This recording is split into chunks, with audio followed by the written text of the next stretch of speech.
Hi there, my name is Dr. Dominic Rowley. Today we're going to talk to you about HIV.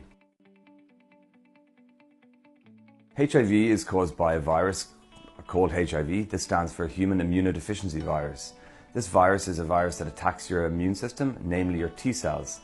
Your T cells are the infection fighting cells in your body, and these give us our ability to fight off common bacteria and viruses and fungal infections. So when you have HIV, your body's ability to fight infection is impaired or compromised. HIV is contracted in a number of different ways. The most commonly known about way, I suppose, is through unprotected sex, so through bodily fluids, namely semen and vaginal secretions. It's also transmitted through blood, so from infected blood products or the sharing of infected needles, or dirty needles as is also known. So what are the signs and symptoms of HIV infection?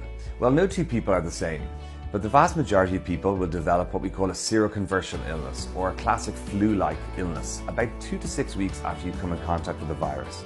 And this is when the HIV virus has infected your lymph glands and your immune system is fighting against the virus. So most people will present with a very severe flu, so temperature, muscle pains and aches. They won't be able to get off the couch, they won't be able to go to work. Other people will present with a diarrheal illness, or think they've got a gastroenteritis, so very severe diarrhea or maybe vomiting. Other people will present with swollen lymph glands in their neck or under their armpit or in their groin, or other people will present with a rash. Because this looks like many other viral infections, people often don't go to their doctor and get tested, and instead they treat themselves with home remedies such as paracetamol and aspirin and get through this stage. So after the acute stage, so as I mentioned, 2 to 6 weeks after coming into contact with the virus, you'll develop this flu-like illness, possibly. If you don't go and get tested, the virus then becomes silent or dormant in the body. And this is when, I suppose, this can take 2 to 10 years before you will develop any signs of what is commonly known as AIDS, which is immune deficiency syndrome, where your immune system is really compromised and you're at very high risk of infection through bacteria or viruses or fungal infections. And this is the later stage of HIV infection, and as I mentioned, this can take up to 2 to 10 years to present itself after being infected.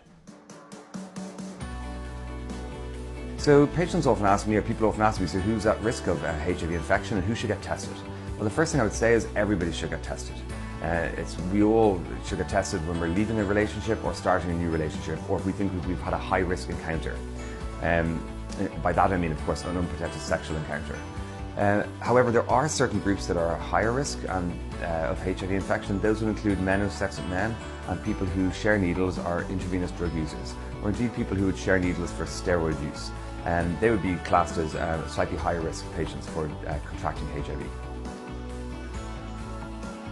If you're concerned about HIV, or that you've come into contact with HIV, or indeed you might be at risk of HIV infection, please visit